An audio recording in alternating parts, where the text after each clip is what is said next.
Buenos días, presidenta del Congreso, querida Francina, vicepresidentas, ministros, ministras, comisionada para la celebración de los 50 años de España en libertad, embajadores, embajadoras, por supuesto el director del Museo Nacional, Reina Sofía, autoridades, señoras y señores, también a los medios de comunicación, buenos días. Lo primero, muchas gracias Eva y a Javier y a Soledad por este coloquio que habéis mantenido y la presentación de este acto.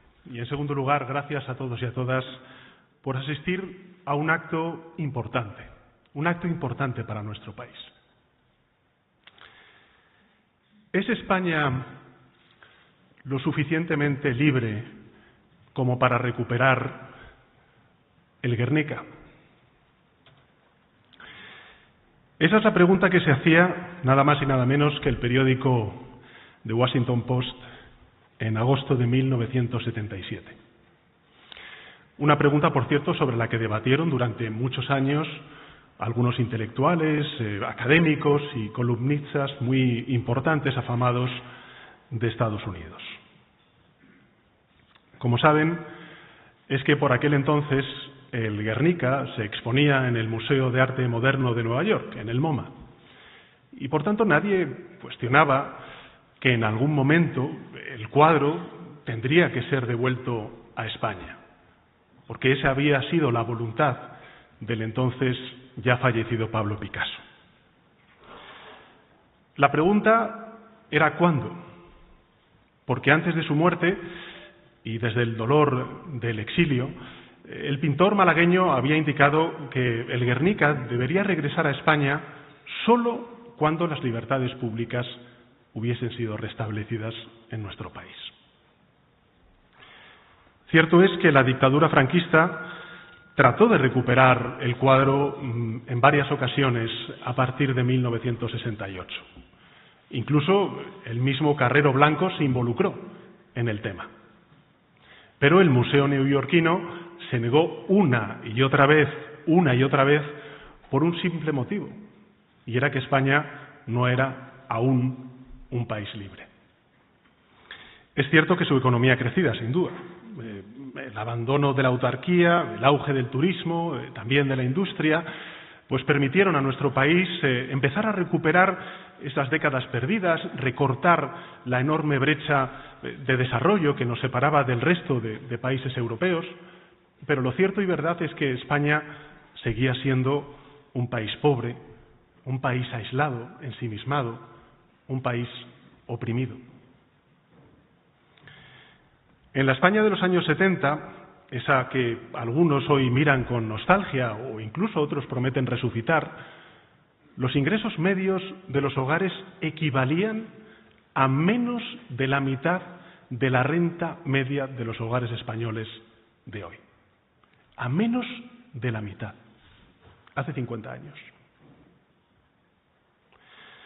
La mortalidad infantil era el doble de la que tenía por entonces Dinamarca.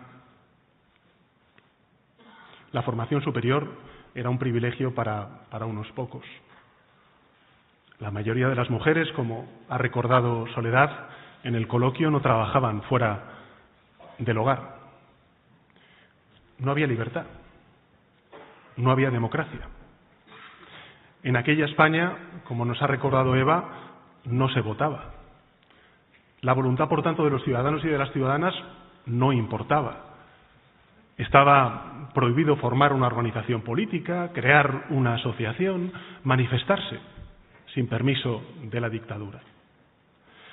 Los medios de comunicación lo saben bien, existía una censura que podríamos calificar de férrea, que limitaba la difusión de cualquier idea o principio contrario al régimen en periódicos, en radios, en la televisión, por supuesto en libros, en obras de teatro, en cualquier tipo de manifestación cultural y artística.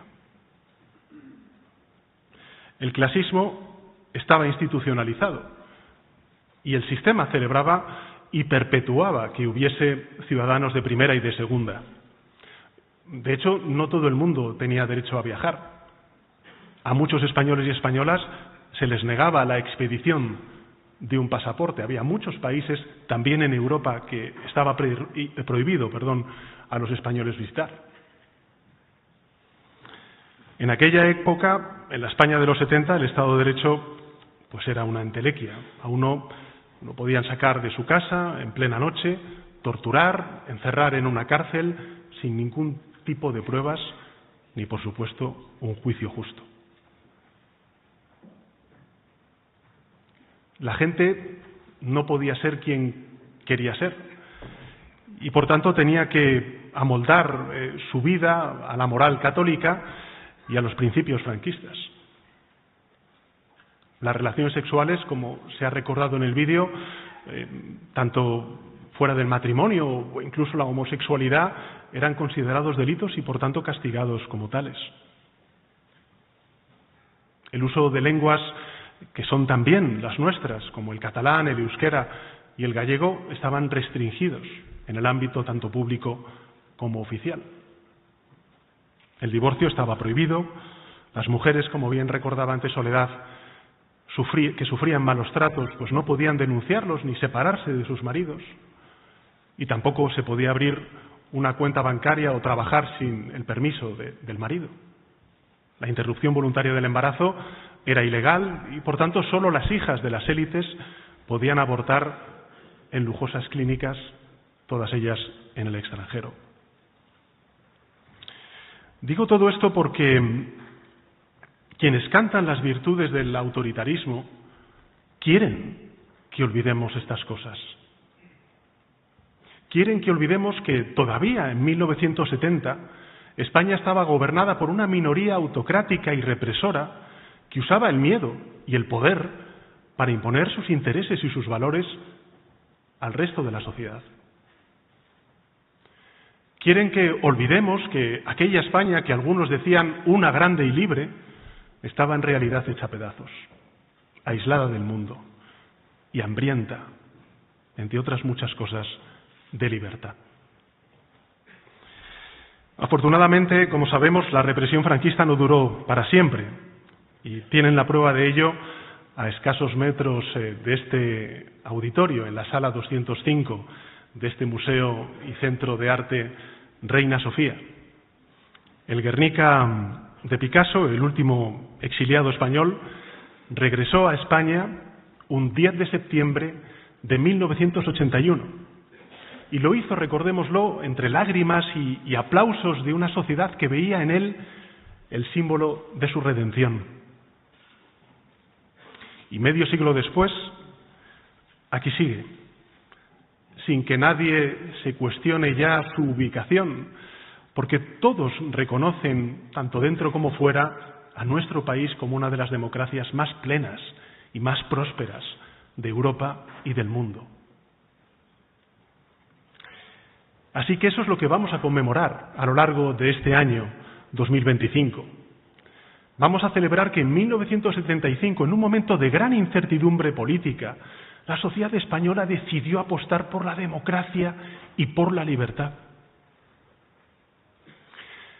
España decidió emprender un largo y siempre complejo y azaroso proceso de transformación política, institucional, social y económica que triunfó y que nos acabó convirtiendo en el país avanzado, influyente, abierto y tolerante que hoy es España.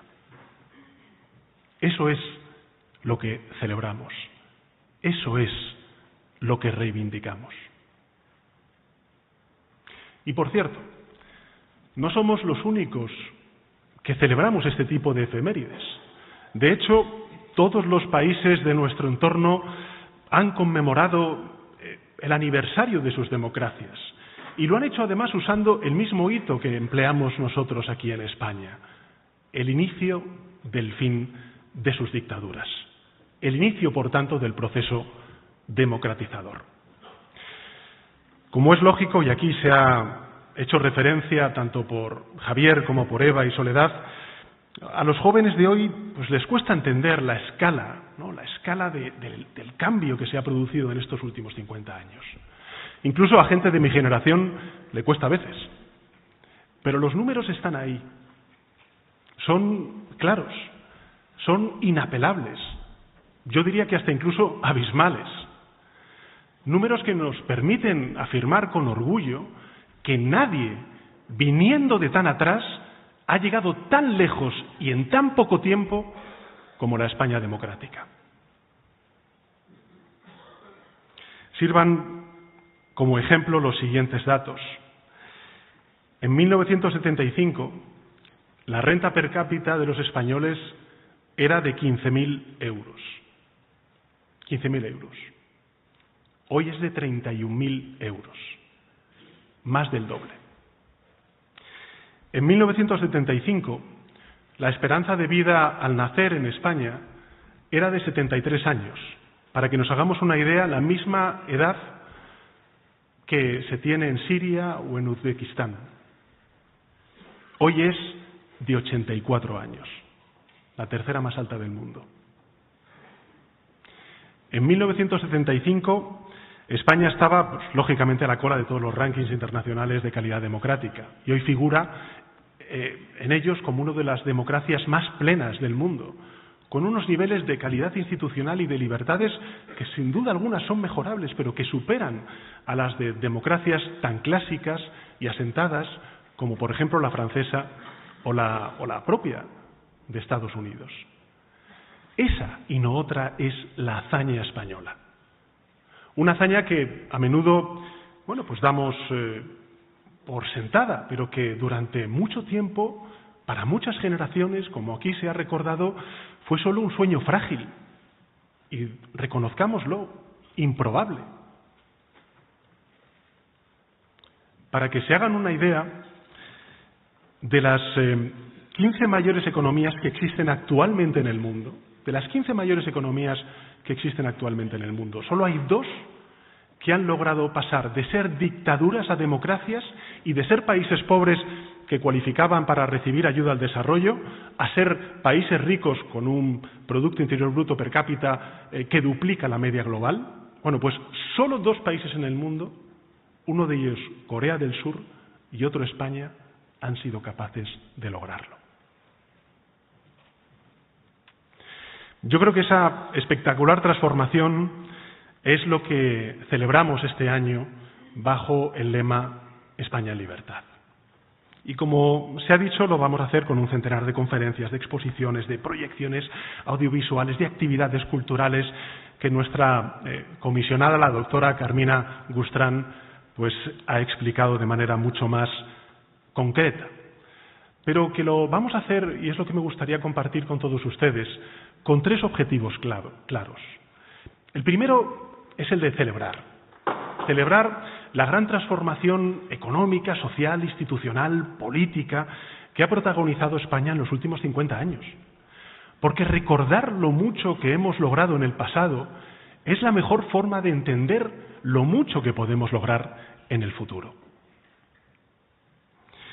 Nuestro segundo objetivo será homenajear a todas aquellas personas, a todos aquellos colectivos, a todas aquellas instituciones que hicieron y han hecho posible esta transformación de éxito.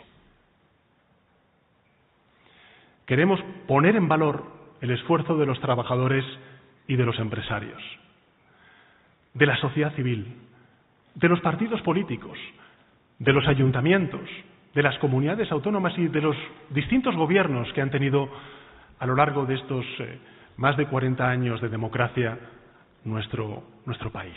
Y, por supuesto, queremos poner en valor el esfuerzo de los ciudadanos, de todas esas mujeres y hombres que con su talento, con su ambición, con su convicción y su determinación han hecho de nuestro país una referencia mundial en estabilidad, en prosperidad, en tolerancia, que millones de extranjeros sueñan o bien visitar o bien convertir en su hogar. Y por último, y me gusta mucho que el enfoque que se le haya dado al coloquio sea ese, el tercer objetivo de este aniversario va a ser transmitir a nuestros jóvenes la importancia de vivir en democracia.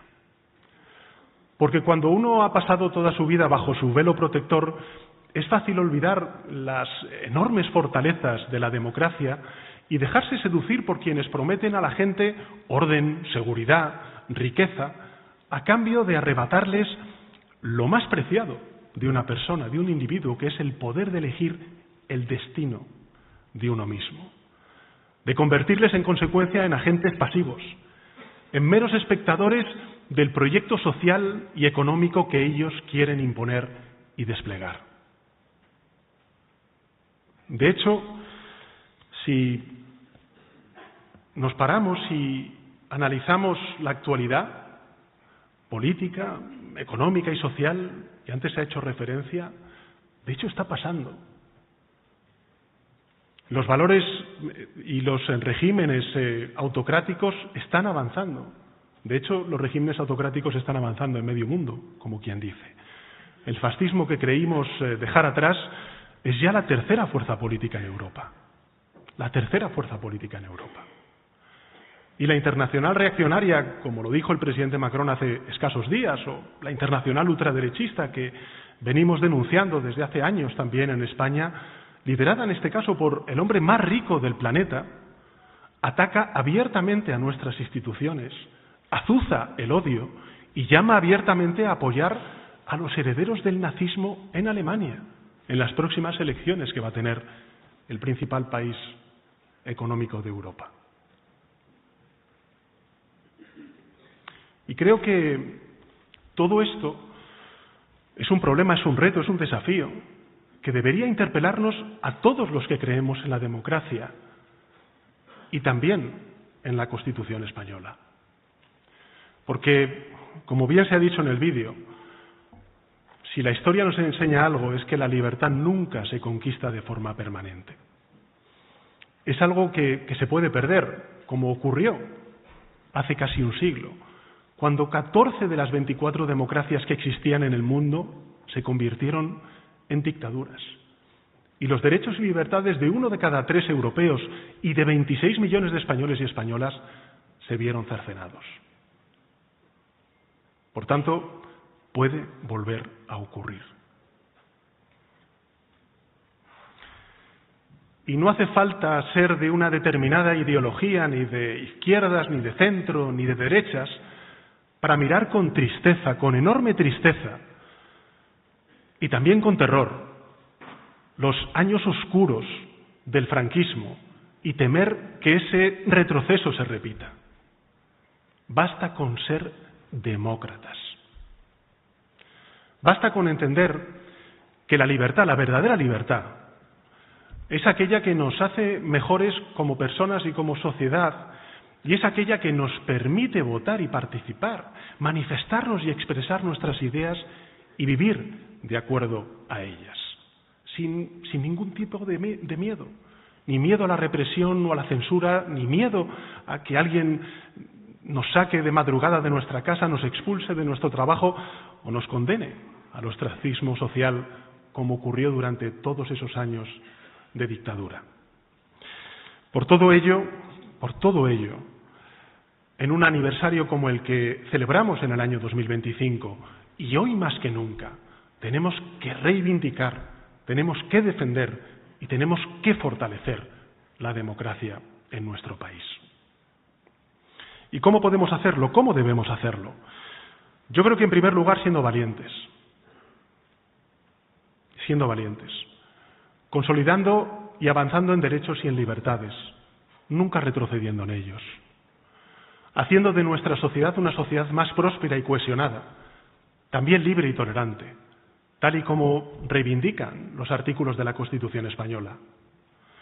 Debemos hacerlo también combatiendo las fake news, porque las mentiras y también la desinformación son la principal arma de los enemigos de la democracia. Debemos hacerlo, cultivando también el optimismo, porque la desesperanza es el mayor corrosivo de la vida en sociedad. Y, por supuesto, tenemos que hacerlo recordando la historia, porque olvidar los errores del pasado es el primer paso para que estos se repitan de nuevo. Así que, estimados ciudadanos y ciudadanas, hace 50 años España empezó a caminar hacia la libertad.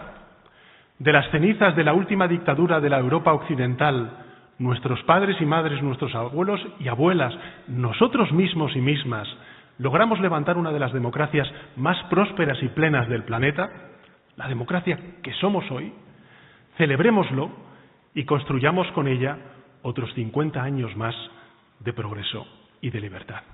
Gracias.